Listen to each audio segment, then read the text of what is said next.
after August or at least after July. I thank you for your consideration, and timing, of course, is critical because the mobilization of the crew coming in to do the demo work with their equipment is supposed to start Thursday, although it may start tomorrow. So I think it's the same contractor, and the city does so much work for them. I don't see that there would be an additional cost to do this, only code section, whatever.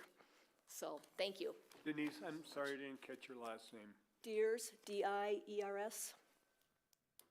Thank you. Thank you. We're going to take public comment and then we'll address this. Okay. We have one more on the same issue.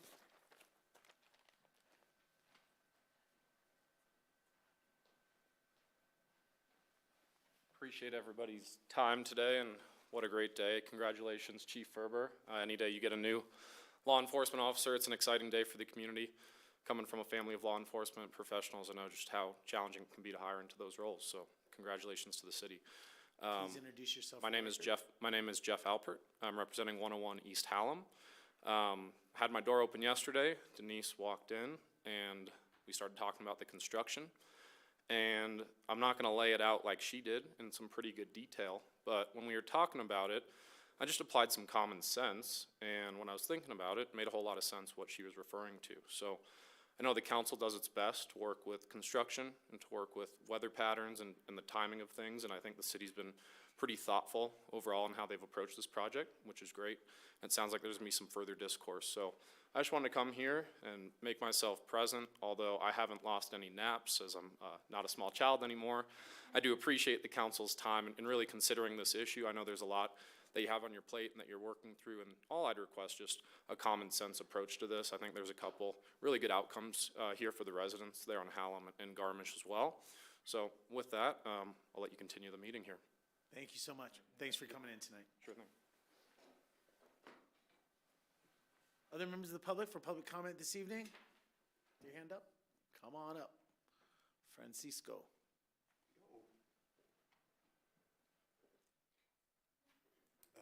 I'm pleased with what's happening in the city of Aspen, that we have such a good city council, mayor, ward. John, good to see everybody. My name is Francis Stuckins. I'm a retail associate at Carl's Pharmacy in the wine cellar. I see a lot of people there. It's like a vortex in the middle of Aspen. My question to the council, and I'm really pleased about what's happening with composting and recycling, but why don't we have that at each supermarket? Composting, recycling, and landfill. It would be great to have all three get together with Evergreen Zero Waste or something like that, because I see in the city facilities that we have that going on, the three little bins, and maybe some education about that, for the citizens of Aspen, because that'd be really cool. I see a lot of abuse of those facilities at this point. I've been a chef for 35 years, at least in Aspen. After COVID, decided not to get back into the restaurant business. We've always had a lot of safety going on there, gloves and bubble soap to wash your hands, and all kinds of standards for sanitation. But what I've done is formed a nonprofit during the pandemic called Green Cuisine Aspen. I have a business license for food and drug, and I'd love to see some kind of cannabis consumption facility in town that, as a nonprofit, we would donate to the public. And I don't know how to get that done exactly. It would be maybe a smoking lounge or some kind of food service with a MIPS kitchen, marijuana-infused products, and that would be able to serve a market and maybe be an example to a state where we have these regulations. in place, cannabis legalization. Also, I'd like to see it descheduled completely instead of rescheduling it for medical, but that's a bigger picture with the normal National Organization for Reform of Marijuana Laws. I'm not a really great public speaker, you know, I'm more of a one-on-one kind of guy.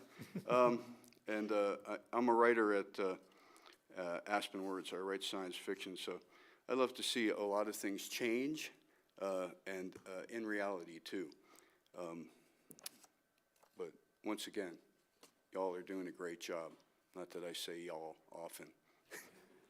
All right, thank you very much. Thank you. Thanks, Francis. Nice to see you tonight. Same. I'll connect with you on these items. Other members of the public for public comment this evening? Rachel, I just wanted to comment, you said my stuff will come up in an hour, but I haven't. I didn't say in an hour. I just said after public comment. Okay, Yeah, 'cause I have to be somewhere. yeah, no problem. Go ahead, Mike. Mike Maple. Good evening. On the first Tuesday after a celebration of our freedoms and the 4th of July. One of the reasons many of us live in the West and in a place like Aspen is we enjoy a sense of freedom and a little messy vitality. Well, the 4th of July is a hell of a lot of fun. I certainly miss many things about how 4th of July used to be, starting with a cannon blast at 6 o'clock in the morning. The parade's fun and awesome. Fireworks, this would have been a good year for them. It's pretty damn wet. So I just think that the pendulum has swung from, you can always say that we have to make things more and more safe, but there's a balance between implementing safeguards and impeding on our freedom and our messy vitality. The security around the parade this year seemed pretty stifling. Seeing these white barricades at the entrance to the mall, not really inviting and not really attractive. And one of the things that to me is completely crazy is that the manufacturer or supplier of these barricades gets to have a billboard on every single one of them. So I don't understand it. I understand that that there are increased safety considerations in this day and age, but I think the pendulum has swung too far. And if we have a need for such safety things like these barricades on the mall, we need to do it in a different way. We need to do it in in Europe. I don't think it'll work very well here. They have bollards that go up and down, probably pretty challenging in this environment. But what we have here with advertisement on them is, it's just not appropriate for our community. So please take that into consideration and let's not keep swinging in the direction of further limitations on our joy and freedom in the community. Secondly, as many of you know, I'm very concerned about the demolition allotment program, and you are hearing or hopefully taking action on 2 demolition allotment applications tonight. I certainly encourage you to issue those so-called long-time local allotments.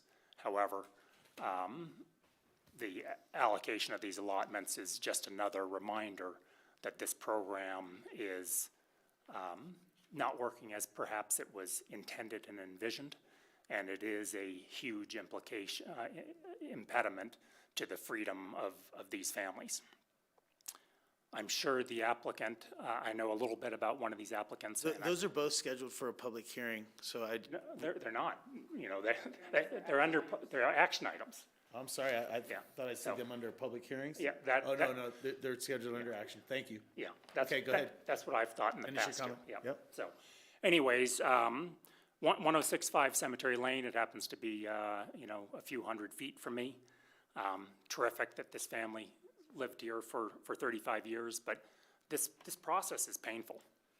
This family passed away in 2022. They put the property on the market in February of 2023. They've shown it to some 220 people. But in a year and a half, they've had no credible purchase offers because of the impediment of demolition. This is a house in very poor repair. The cost and hassle of making a demolition application is immense. In this case, it's coordinating 4 family members to get on the same page, to spend tens of thousands of dollars in legal fees and application fees and survey fees. It started with being told by the city over and over again that as a duplex, the only way they could make application was for an application for the less than 10-year-old other half of the duplex to be demolished at the same time as this half of the duplex in poor repair. This is not right. Please eliminate the demolition allotment program. Thank you. Thanks. Other members of the public for comment tonight? Rachel?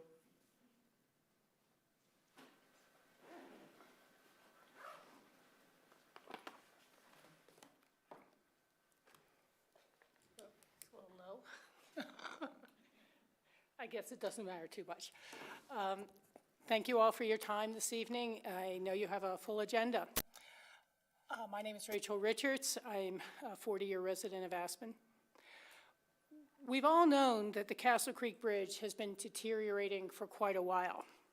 That's why in November of 2021, when the Infrastructure Investment and Jobs Act was passed federally, the old council began outreach in the fall of '22 to explain to the community what our approved and already mitigated path forward was. What we didn't explain is what would happen should we not choose to go down that path. In April of 2023, the council changed. And in May of 2023, the council decided to go down a different path. And in May of 2024, when they didn't get the answers that they wanted from that first $600 and some odd thousand, they approved another $500,000 some odd. They approved another $600,000 to ask CDOT, can we move forward without a National Environmental Policy Act review of the alternative, its sufficiency, or its impacts in the future? Now, I know some of you have different opinions. Some would like a split shot. Some would like a detour bridge to stay up, all sorts of different things. But again, we need to acknowledge that any of those different paths require a new EIS. I understand that there's been what I would call the weapons of mass destruction, bridges falling down crisis created, where people are saying if we don't do it now, we're going to have economic catastrophe. So therefore, CDOT, you must build an inefficient, poorly designed, unanalyzed, and uncompared solution to our problem. So I'd like to kind of point out a few small things that go along with it. Again, we've all known the bridge is deteriorating, but this council has now spent about 18 months not getting in the process for funding, not getting in the transportation planning region's goals, and not getting in the statewide plan. Right now, 39.6 acres of the Mills property at the Roaring Fork River and Brush Creek were already exchanged with the city of Aspen and Pitkin County for an 8.6 acre right-of-way from Buttermilk to the east side of the Castle Creek Bridge. And I know you're discussing that later tonight in executive session, but I really think the entire community needs to know, deserves to know how much longer this council will delay real solutions. I want to make it clear that the old preferred alternative required CDOT to bring the Castle Creek Bridge up to a rating of 65 once they had finished the preferred alternative, and that the preferred alternative can be built in 3 consecutive summers without disrupting current traffic rather than 4 years of construction detours. Now, we just heard about some neighbors who are really upset about the new water line, and I can empathize with that. But you haven't even had a meeting in the homes of the people that you are proposing 4 years of construction for an inadequate highway solution next to. CDOT has that obligation to bring the Castle Creek Bridge back up to standards, and the PA can be safely done in the future. And what really matters to me, the real reason I'm here, is because I work with people who ride the bus system. And I know an extra minute and a half in and a minute and a half out might not sound like much to people sitting on this side of the Castle Creek Bridge. But when you've already been on that bus for an hour or hour and a half, and you're waiting behind a dump truck or a luxury limo, and you know that Aspen doesn't really prioritize you. We ask you to wake up early, ride to an intercept lot, wait in the snow for a late bus, maybe or maybe not get a seat, but please, don't bring your car. We're only expanding this roadway for other people's SUVs. Those time periods count, and the treatment of our workers count. And it requires a lot more than just a few donuts being handed out by the ACRA in the fall. And I think it's time for this council to decide, are you friends of transit as our 2 board member reps to EOTC and to the Roaring Fork Transit Authority, or are we friends of Merolde? Because this path is going to take years to redo a new EIS. And there are people and attorneys willing to make sure you have to do that if you're pursuing a new alternative. Because our future is at stake, and the goals of controlling and managing traffic growth are at stake. And putting in a system that does not allow us to do that, does not further induce people to use the Brush Creek intercept lot or to ride the bus, or increase the efficiency and the time turnaround the buses, is wrong. And that responsibility is going to lie on this council. Thank you. Thank you. Not sure what those applause are for, but yes, sir. Come on up.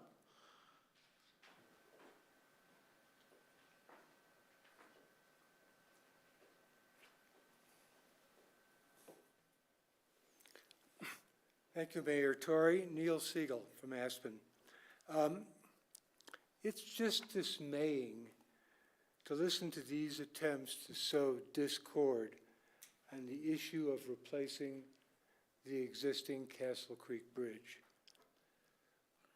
When first reported from your retained engineering experts in April, an unambiguous report that the current bridge is in poor shape at the end of its design life, and weighing all alternatives, recommended that it be replaced. Now, the previous speaker speaks to the fact of CDOT's responsibility to bring the bridge up to a particular rating after the preferred alternative is completed. What she fails to mention is that that requirement exists 25 years after the completion of the preferred alternative. Who sitting here today is willing to wait that long? Who sitting here today is willing to gamble on a weight restriction or a bridge failure similar to that which happened at the Route 50 bridge down near Gunnison? Who's willing to take that gamble? And here's what's even more dismaying. We hear in the community that the Jacobs engineering report is biased, that council, not liking the answers it got, went out and spent another $600,000. That's just bunk. That's just totally wrong. Anybody who has followed this progress and the concerted efforts of this council knows that it's on a path, a deliberate path, weighing all options. I mean, who in this room has studied engineering? Who has an engineering degree? The notion that the report of your trusted consultants is biased is absolutely wrong. The numbers they present are the numbers. The math is the math. It doesn't lie. It's not biased. If somebody comes up to you and says, The report is biased, you're not getting what you want. The response should simply be this: you are biased, not the report. Going forward, this council has some very tough decisions to make in terms of bridge replacement, weighing factors that don't necessarily align. How do you prioritize a bike pedestrian lane and its need and history on one hand, with potential delays in construction on the other? They don't align, but yet these are decisions you have to make. How do you weigh the best design presented by your engineering consultants against potential damage or loss of one residence? They don't align, but these are the tough calls you have to make. Now, it's very ironic at this sense of time that the prior speaker is haranguing this particular council, when in fact, in November 2022, as a sitting member of this council, she called for a snap vote. Remember that? You know, just real quickly. Yeah. This is not necessarily an opportunity for you to be talking about other speakers that just spoke. This is an opportunity for you to address council with Okay. some items. Okay, let me just conclude. The suggestion from this side of the table is this: move forward. Keep the decisions you as council have to make on an infrastructure solution based on the facts that exist today. That's the choice, that's the mission. Coming up for further discussion in August, and I encourage you to follow that path. Thank you. Thank you. Thank you. Other members of the public for public comment this evening? Tony? I think I'm going to take the higher chair.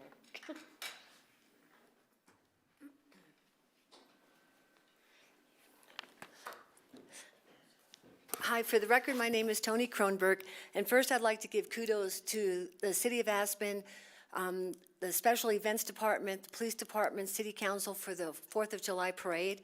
It was really well organized. The route that was picked is the same route as last year. Everything went really smoothly.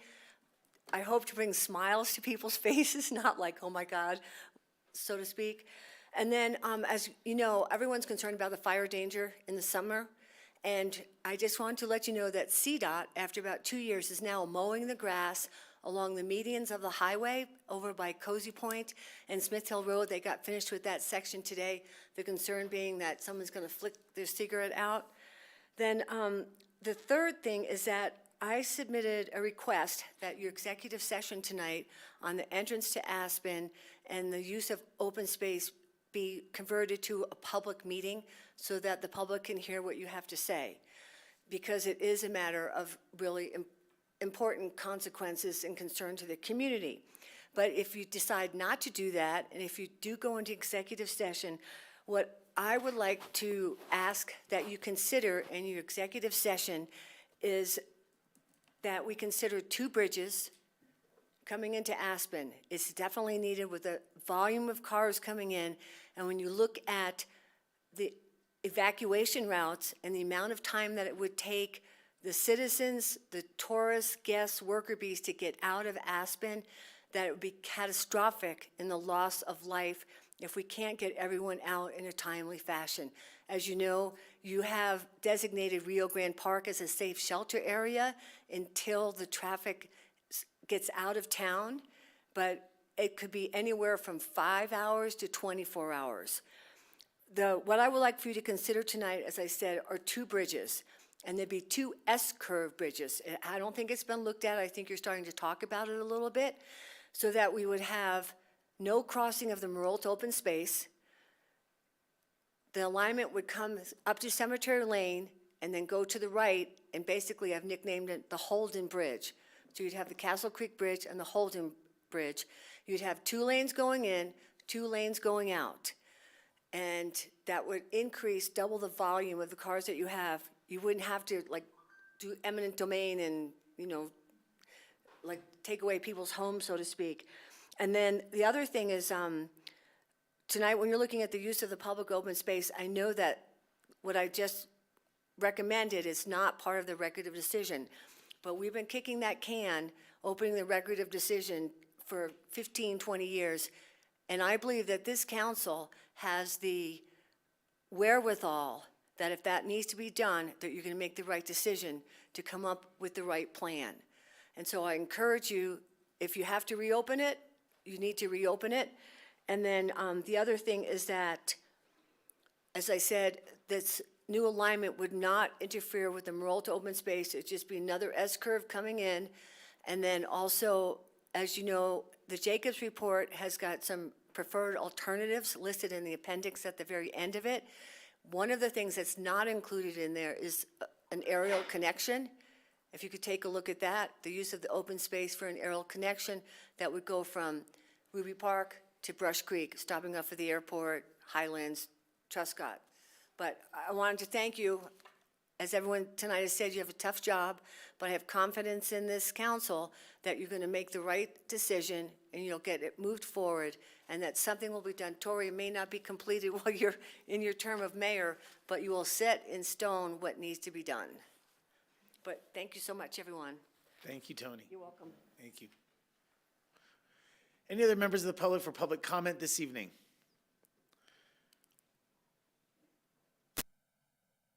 And last call, both online and in room, last call for public comment this evening. Seeing none, I'll bring it back to council table, and I would like to first address or ask maybe if Trish Aragon could come up and maybe address some questions that we had from Denise, Ms. Deers. So again, just to refresh everybody's memory, this is about the construction that's going on East Hallam by the red brick. You may have been by there and seen it. It was different water line, different power line, different infrastructure needs that were causing this. It was not the roadway surface itself, but work that needed to be done through and through. So Trish, I sent you an email today in regards to the phone call that I had with Denise, I think yesterday or Sunday, perhaps it was. And what I wanted to start with was just understanding the schedule. And this isn't something I need right now in this exchange, but what I was hoping to get was some communication about what the schedule looks like. Because I really don't know. I can't sit here and just blanketly be in favor of delaying work 60 days. That's just not something that I have enough information about to even approach. So I was just wondering if we could get some schedule information about the work that's going to be done and how it impacts these 2-3 blocks that are really impacted. So that was my request to you today in our email, and I'm hoping that maybe we'll be able to start with that as a basis, and we can share that information with Denise as well. Do you want me to respond? So I don't need the timeline, but if you have that availability, do you have the availability to share what the schedule of work is? One of the concerns that they were bringing up was not just noise, but also shaking, because the work that you're doing is intense work. So I'm just wondering if we can get a little bit better view about what the next 30 days of work means and how that can best interface with them, and just to give them a heads up about what is coming. So. Well, we know the street work Hang on, Denise. is going to be done on July 24th. And I want more information than that is what I'm saying. Thanks. So the sequence of events at this time is, so once we finish the deep utility work, and now the next part is to finish the surface. So before we can put down the asphalt, it's the concrete work itself. So it begins by demoing the existing sidewalk along the red brick. And that work, the actual demo work, it's impactful work. And, well, I do want to back up, but I want to say, I want to thank the community and recognize that this has been an impactful project, and we recognize that, and we thank the community for its patience during this time of installing this necessary infrastructure. I just wanted to take a moment to say that. But anyhow, the demo work itself, of the concrete, of the sidewalk by the red brick, that demo work takes approximately 5 days or so to actually, demo that out. Then it's the form work associated with the sidewalk and forming in not only the sidewalk, but the inlets that will be installed on that side to address the drainage issues that we're experiencing along that side of the street. As you recall, in the wintertime especially, it ices over so much so that it overtops the curb and makes it really unsafe for people. The other part of the project is also a raised crosswalk at the Monarch and Halem crossing there to make it safer for pedestrians and the traveling public, when kids are being dropped off at that location. So it's to bring more awareness of the Halem Bikeway and to make it safer. And then the last part is the paving itself. And all the concrete work and the paving work are expected to be completed by the end of July, like she said, around the 25th of July. And the concrete removal sounds like it sounds like jackhammering to me, and removal of concrete sounds like it could be some of the most intensive work. You said you've already done some of the deep utility work, so it's not going to be so maybe earth penetrating, but surface, loud, a little bit of vibration stuff. That commences on Thursday. Does that start this Thursday? And do we know the schedule, for example, in front, when day would they be in front of 127 and 129 East Halem and stuff like that? Is there a way to get a work schedule available to folks so that they can understand what that looks like right now? Sure, we can do that. The whole block impacts every house on that block. Yeah, thank you. Other council members, do you have comment or question? I do have a comment. I sympathize with the people who are going through these impacts of replacing aged infrastructure, and remind the council that one of our goals that we set is to prioritize infrastructure and maintenance of aging facilities. This is something that has to be done. Stormwater, corrugated metal pipes are rusted out, causing road failures when they go out, and emergency repairs that are way more expensive than trying to do this in an organized and thoughtful manner. Electrical failures because of old electrical lines. This is stuff that governments are expected to take care of. And I'm sorry that you're experiencing some of the side effects of that, but I think that when construction contracts are handed out, and this has been talked about for a couple of years, of making these improvements throughout the city, and the continuing problem of deteriorating corrugated metal pipes, that work is scheduled, and it's not easy to get people to even respond to RFPs to do this kind of work. And once we have a construction schedule, to redo it is, I would think, next to impossible. So I sympathize with the people in First and in Halem. But that's the price we have to pay to deliver what the community expects of us. Why has it been scheduled for July? Hang on, I'm Denise. sorry, Denise, your time is over. Hang on, Denise, any other comments or questions from council members at this time? Bill?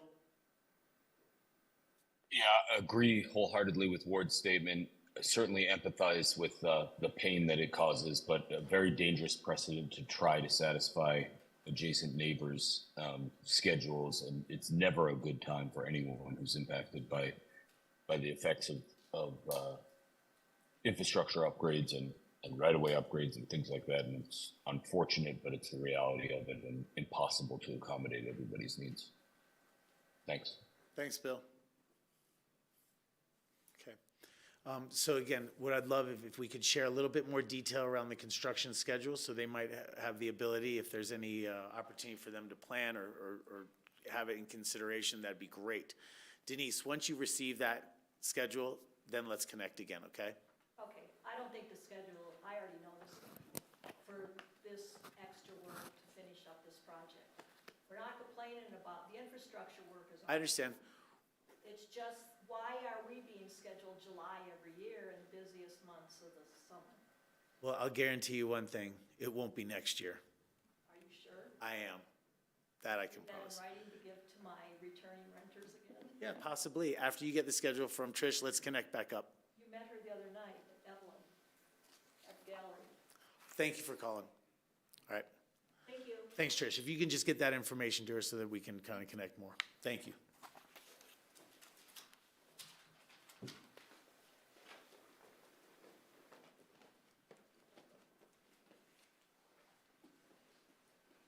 With that, it'll bring us down to council members' comments. Council members, any remarks this evening? Bill, again, since you're online, I'll go ahead and start with you if I could. Thanks. Very brief tonight. Just wanted to put a placeholder for us to revisit our process for board and commission interviews and the community's process for those applications. I think that there's a lot of great applications and applicants that apply and aren't selected. And then, you know, shortly thereafter, there's another opening on that board that they were interested in. And unless they're paying attention, they may miss the window for reapplication and we've potentially lost them. So I'd like to revisit that process and have a conversation about that at some point in the future. Thanks. That's it for me tonight. Thanks, Bill. Sam, comments this evening? None this evening, thank you. Thanks. John? Just would note that Hurricane Beryl formed earlier than ever before since I think the 1930s. It's very concerning how quickly it changed from a tropical depression into Category 5. Also, we have continuing heat records being broken across the western and southern United States. And that is why we, as on this council, are working on efforts to mitigate the effects of climate change. Thanks. I know what those were for. Ward, any comments this evening?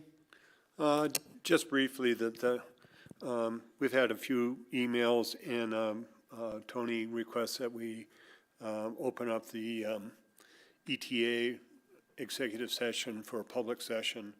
I'll remind the public that no decisions are made in executive sessions, and that I value legal advice on making a fully informed decision. If we do decide in the future to have a ballot issue, there will be a resolution, at least a resolution for that, and that is fully in the public.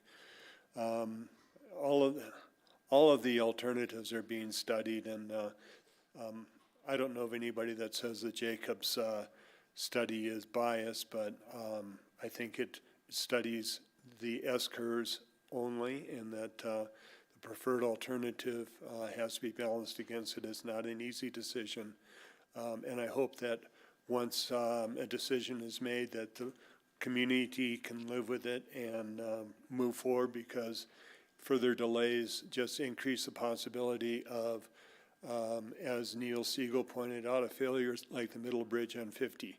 So we want to proceed with all deliberate speed, but we want to fully analyze all those options that are before us. So I will continue to support an executive session. Thank you, Ward. My comments this evening, you know, a lot of things are said during public comment. Some of them I don't think are always real accurate, but I also don't feel like this is the best forum for debate on certain topics. So I choose to let my time and my comments during our meetings and our public meetings speak for me and for the actions of this council. So I'm not going to rebut anything that I heard, but I just wanted to say to public comment, you know, it's often one-sided to have some accusations thrown or accusations of intentions that aren't always correct.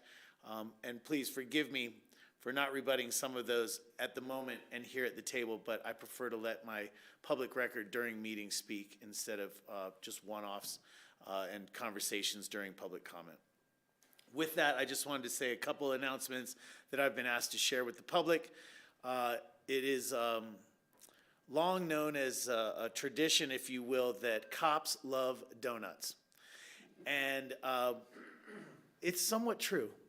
And what that means is that this Tuesday, coming up Tuesday, July 23rd, from 8 to 10 a.m., our Aspen Police Department and Community Resource Officers are offering free donuts to share with the public. This is in front of the police station on Main Street. Come meet your community policing representatives and enjoy some donuts on the city of Aspen. For those of you that have attended this in the past, it actually is a really great chance to mix and mingle with community members as well as the police department. What time? It is from 8 to 10, Tuesday, July 23rd. Let's see, the city is modernizing its non-discrimination ordinance. It was first passed in 1977. We are going to be having a town hall virtual meeting for this reconstruction of this ordinance, if you will. If you have questions or want to learn more, there are 2 virtual town hall meetings that you can attend via Zoom. One is this week, Friday, July 12th, 11 to noon. So just before lunch, 11 to noon. And the second will be held Thursday, July 18th from 11 to noon as well. So you've got one Friday and one Thursday. For more information, you can go to aspencommunityvoice.com and the meeting links will be there as well. And then I want to give one more reminder that the Wheeler Opera House Executive Director candidate finalists are going to be available for a public meet and greet. That's Wednesday, July 10th, this Wednesday, tomorrow, 5:30 to 6:30 p.m. There are 3 finalists for the Wheeler Opera House Executive Director position, and you'll have a chance to hear from each of them and meet with each of them. This is at the Wheeler in the Vault Bar lobby on the 2nd floor. Again, 5:30 to 6:30 tomorrow, open to the public. Those are my comments this evening. I think that brings us to city manager's comments. Yes, no agenda amendments, and city manager's comments. Sure, just to follow up on some of the public comment tonight, all commercial establishments will be required to follow the composting diversion ordinance, sorry, that was a mouthful for me, by January 15, 2026. All residential properties are by January 2028. So just for clarity, multifamily and commercial entities are all have a little bit of planning time here, and our staff have been out working with multiple entities here in town as they're working to be ahead of that implementation deadline.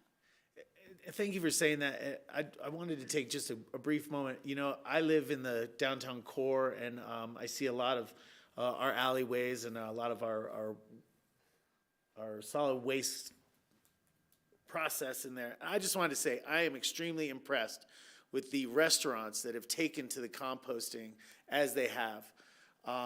You know, for years I've given a couple of shout outs to the Elks Lodge.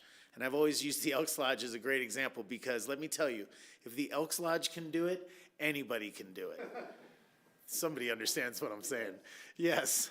But then I in the alleyways, I see great places, whether it's the Caribou Club in Alena that I share an alleyway with, or what Cash is doing, and just a number of them. Of course, they're all mandated, but I've seen them really jump into it with a lot of vim and vigor, and I really appreciate the enthusiasm. They, you know, as restaurant professionals, I think they look at composting as a real responsibility and in some cases an honor. So just wanted to throw that in. Thank you, Sarah.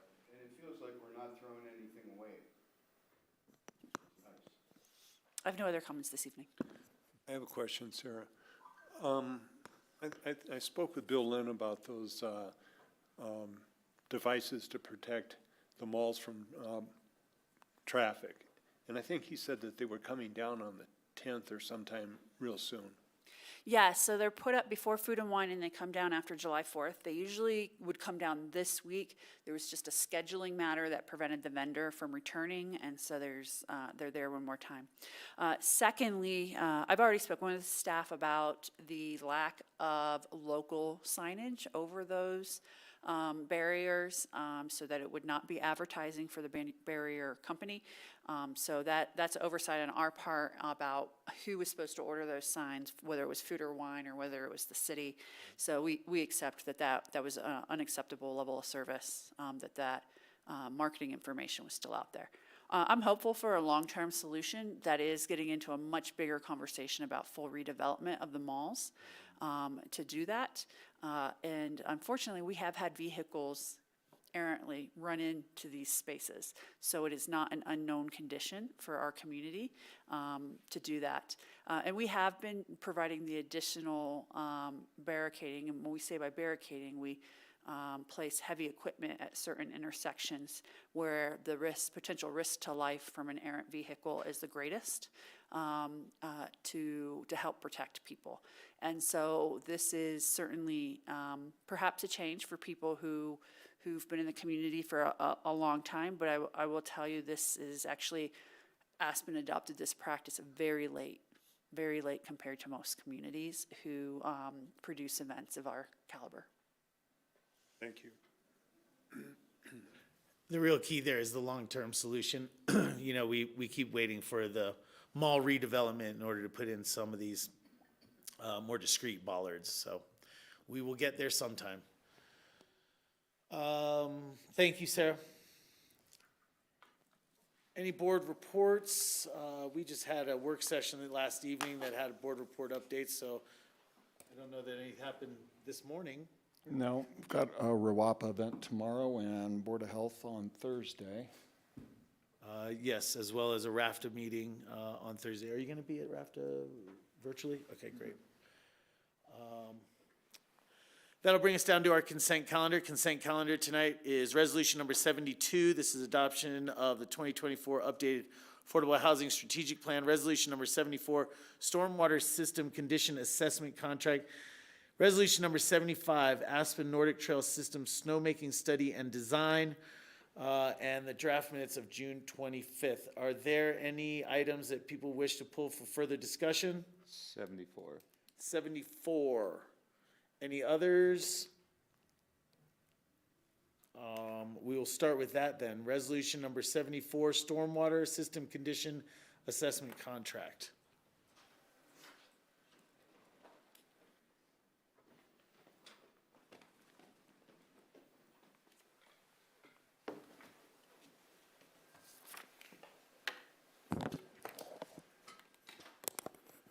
Awesome. Thank you again for coming up, Trish, and nice to see you. I just wanted to ask, very supportive of this, just wanted to ask, one of the alternatives, the second alternative was doing this in a full phased approach, and just wanted you to verbally explain why we don't do it, why we're not currently scheduled to do it that way, and whether we should. Sure, and I'll let PJ Murray, the project manager for this project, answer that question. Okay. So the engineering department hasn't had experience with this type of work in the past. So after reviewing the proposals and the impacts associated with work like this, we determined that minimizing impacts to the community and neighborhoods where the work will occur would be beneficial. So we split it into two phases. So just plain and simple, you believe this is the better way to go about it? Yes. It's not a money issue, it's really Correct. how you, okay. That's all I wanted to hear. Thank you so much. Of course. I had one question, if I may. Sam went from 343, 200 to 180,000. They adjusted their scope of work downwards to meet our budget? Correct. Far out.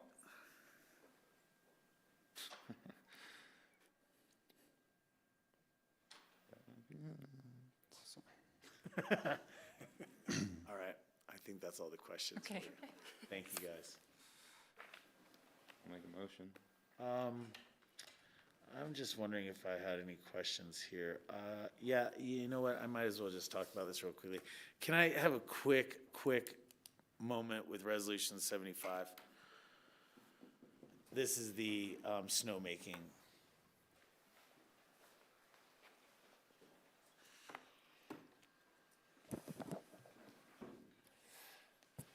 Good evening. I'm Matt Kuhn. I'm the Parks and Open Space Director. I'd like to introduce Scott Lacey, who's our Assistant Nordic Coordinator. He's the project manager on this project. And John Spees is our Senior Open Space and Natural Resource Manager. Thanks. I just, most of our Nordic trails are in the valley floor, if you will. They're not on mountain. And the community has long had conversations about snowmaking and whether we think that that's a good use of water, if that's a good way to maybe store water, who knows. But I just couldn't help but when I looked at this, and first thing is, it's not a lot of money, but it is for the, as it reads to me here, it is for the study and then design. And so,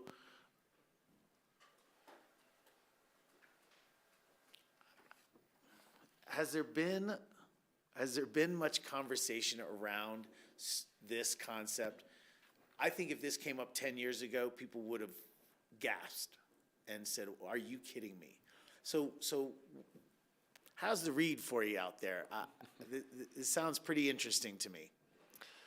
There's a couple questions in there, and I'll maybe start with the first couple. This has been discussed at the community for well over 10 years, predating my arrival here at the city. Austin Weiss was involved with some feasibility studies in the early 2010s. So this has been something not just that the city has looked at, but also the Nordic Council.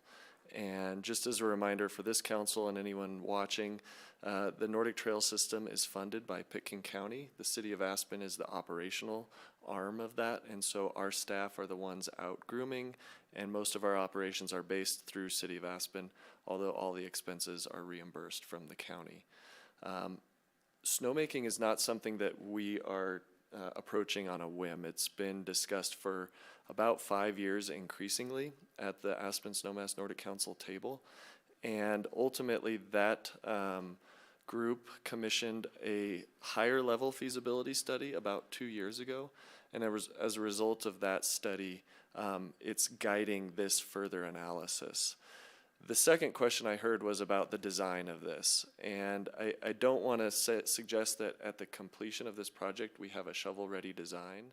We're really aiming to understand all of the components that would go into a snowmaking system at these two locations, and what that might look like from a budget perspective. And so to really hone in on that, we do need some level of design, and we're aiming to get partway into the design so that then we can engage with the Aspen Snowmass Nordic Council, with partners such as AVSC, and with the county as to whether or not this is a go. We need to spend a certain amount of money on design to get those questions answered. Is it possible to make a ballpark estimate at if this system as proposed here with these two locations, if this was to move, is there a ballpark about construction? I think there's a lot of variables that would go into that. I think it's a significant amount of money if we need to store water. If we're able to deliver water to the site without storage, that changes it. I think it's just a little too early to say what the costs would be. And more importantly, I think because one of these venues is more leaning towards competition, I think there's elements of partnership in the funding that we would look to really engage on as we get through this process. And I didn't think, I'm not sure, I don't think that I saw anywhere in here, did you have any information about usage days?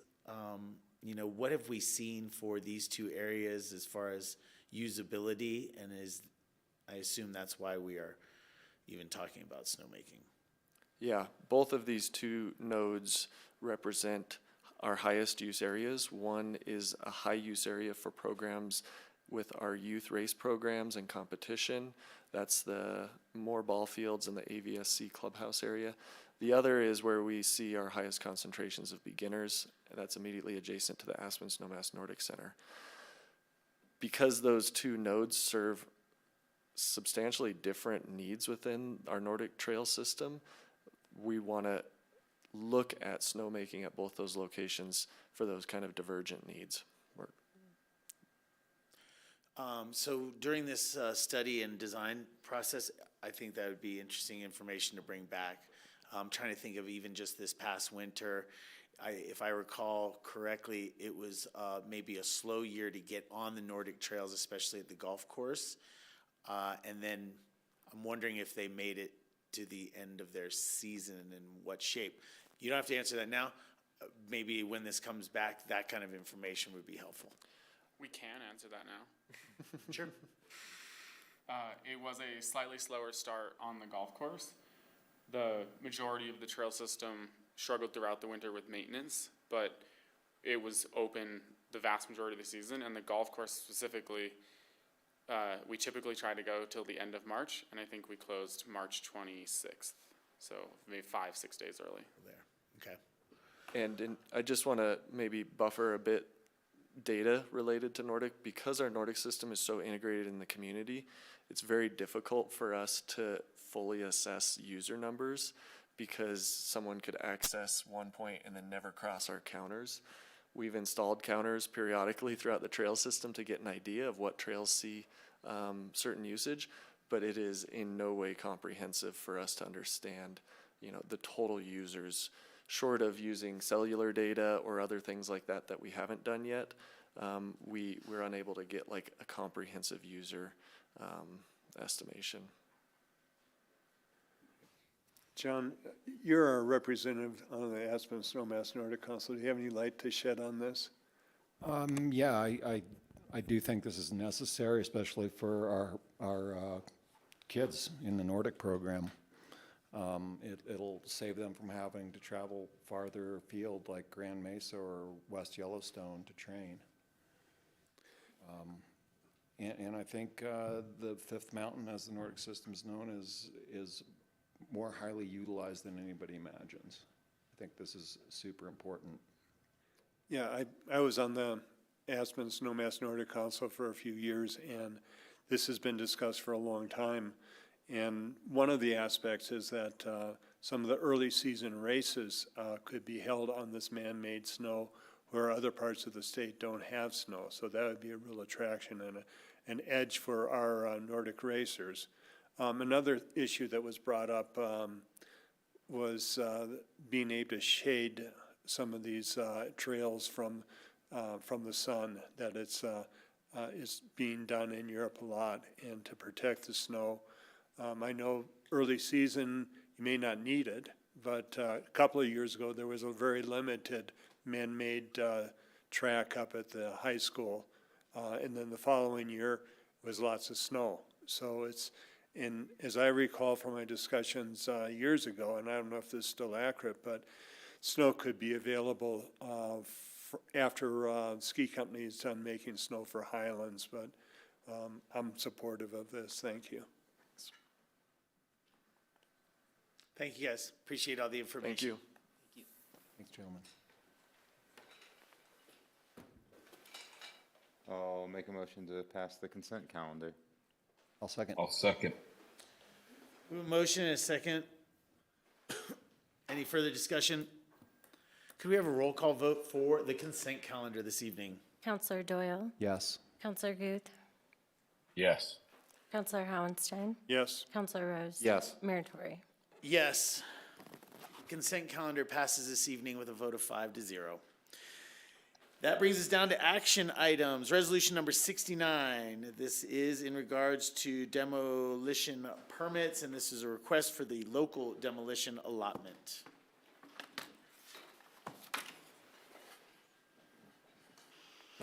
Good evening, Mayor Tory and City Council. Haley Hart, Community Development. To my left is Ben Anderson, Community Development Director. I do have a few slides I'd love to share if that so Please do.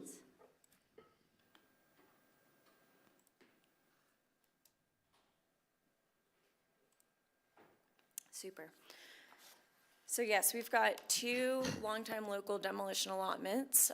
These are going to be resolution number 69, followed by resolution number 70. I'll split them up as two separate presentations.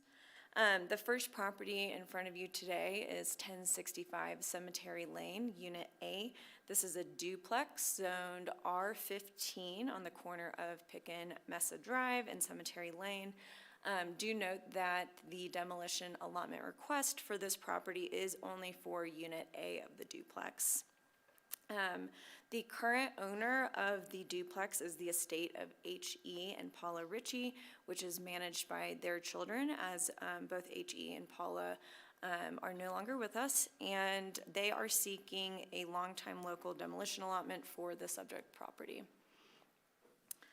Staff finds that the applicant has met the code process for the 35-plus year local allotment as underlined under our GMQS title within Title 26, as well as meets the requirements for showing residency and occupancy of the home for at least 35 years. This is the warranty deed that was part of the application in your packet for today. And it shows that the Ritchies purchased the property in 1981, thus satisfying the ownership and residency requirements.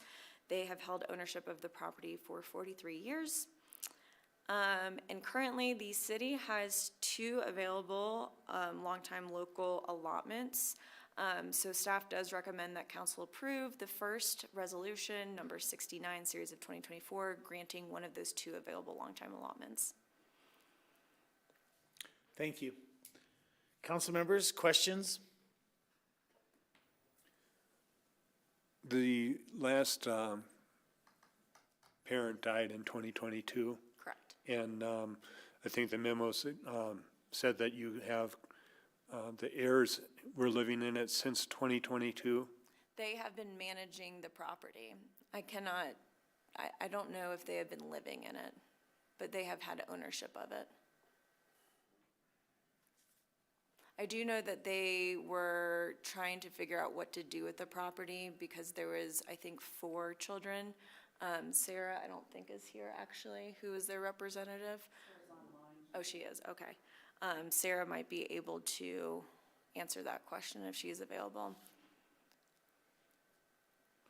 It's okay. Do you need a question answered? I'm available online. So the children are not living there. So nobody's living there. And I have to say that I think Mike had alluded to this in public comment, that the house is close to being uninhabitable, but they do own it and are taking care of it.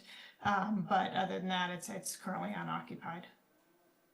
So my only concern here is that the 35 years of continuous use, and so I'd like to perhaps have Ben opine on the fact that it hasn't, is it being leased out now? Or is it inhabited? It's barely usable. It is, no. Nobody's living in it now? No. Okay. They couldn't. If they could, they would have. They can't. Right. That satisfies my concern. Thank you. Thanks, Sarah.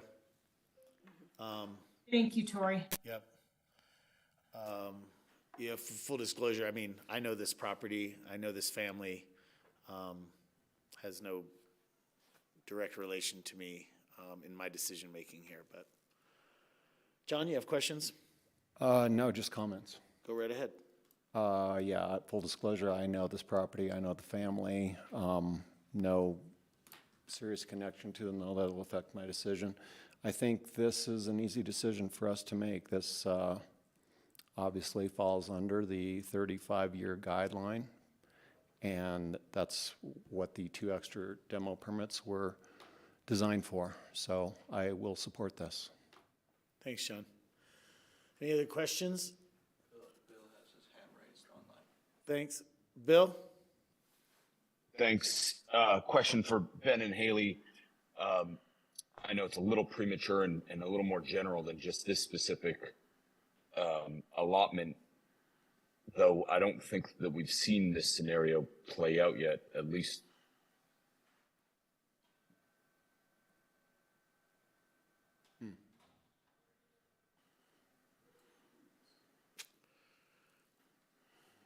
This is why we love hybrid meetings. Um, Yeah, hey, the Bill, structure is, Bill, Yep. you dropped out there. I'm sorry, let me try again and Yep. let me know if it doesn't work. Question for Ben and Haley is, just, I said about this. Bill, you just, it's strange because right when you say about to say your question, you drop out. the city has, No. Yep. Try one more time. Maybe turn off your video. okay, video's off. I'll try one more time. Sorry for the No bad worries. connection. Go ahead.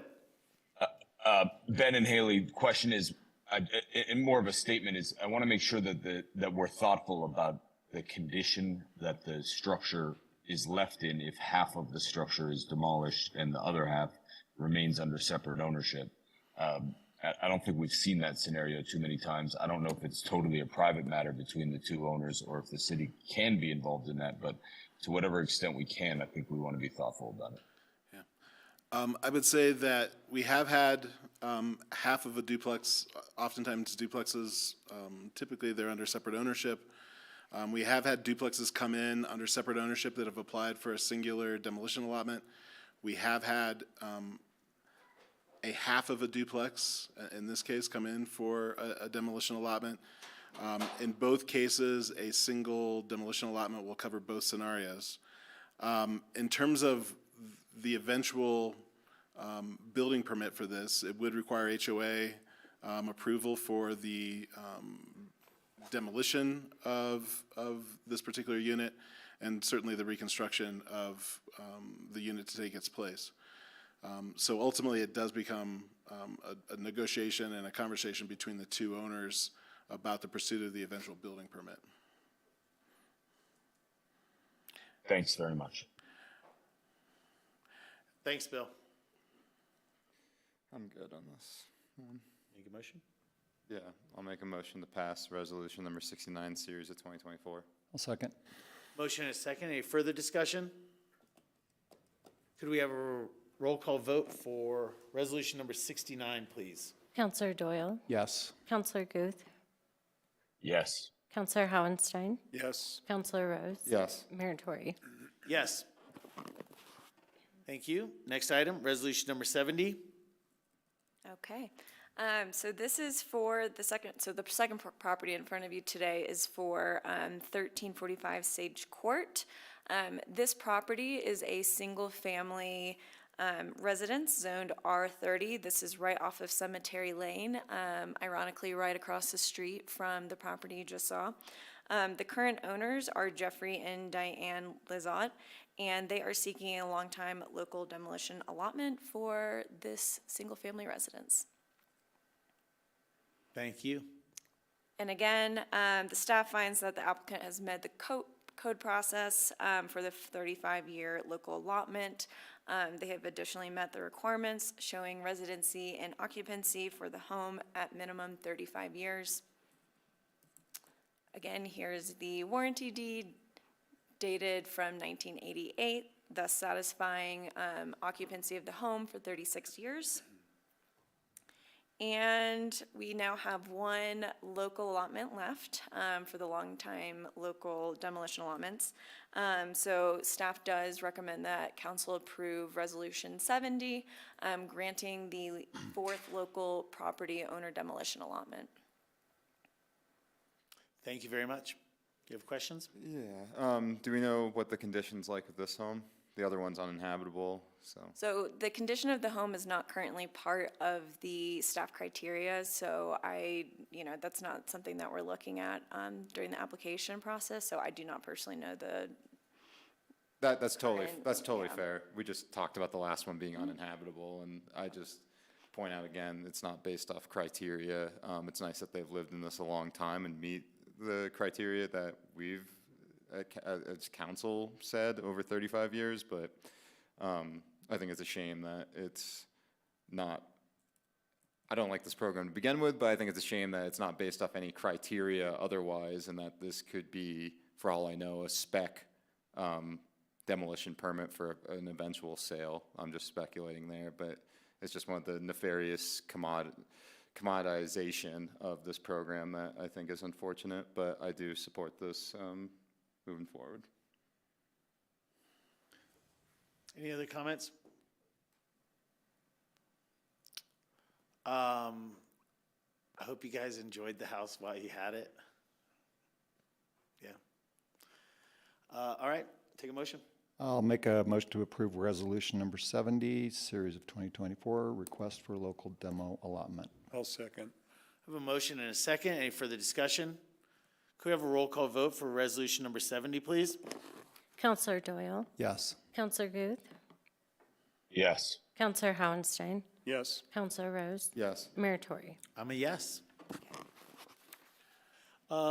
Just for the record, under action items, resolution number 69 and resolution number 70 both passed with a vote of 5-0.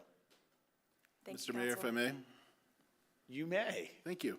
Just for council and the public's information, at the next regular meeting of City Council on the 23rd, you will see a policy resolution in front of you with a whole series of proposed code amendments, opening up the land use code for consideration of a whole host of things, including consideration of changes to the demolition allotment program. So that'll be at your next regular scheduled meeting. And we look forward to responding to council previous discussion on the topic. Thanks. Bill? Request of Ben and city staff in general is to have that draft language and that memo more than a couple of days in advance of that meeting so that we can thoughtfully weigh in on it. I'll talk with Ben about that. I don't know at this short notice that we can do that because it still needs to go through some review. But we'll talk offline and report back. You have a request? You can handle that? Thank you. Thank you.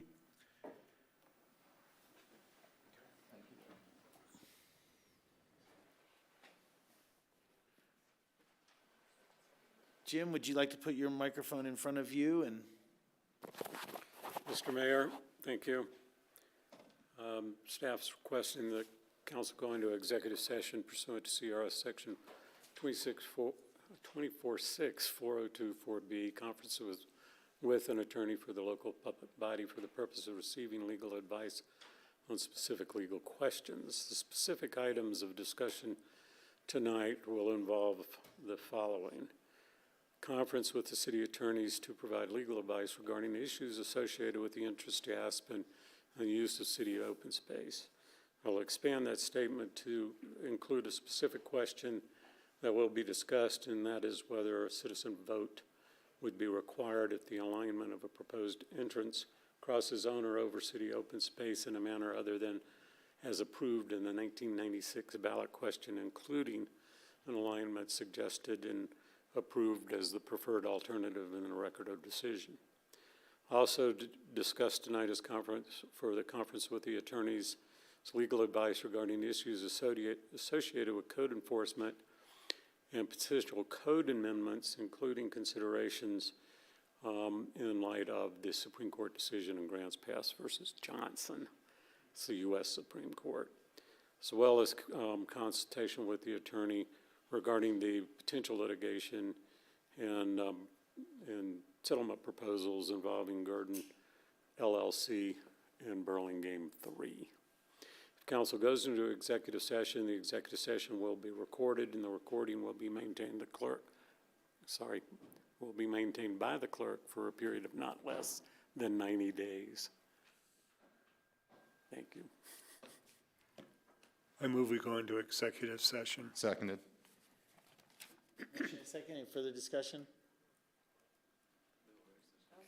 I have some. Go ahead.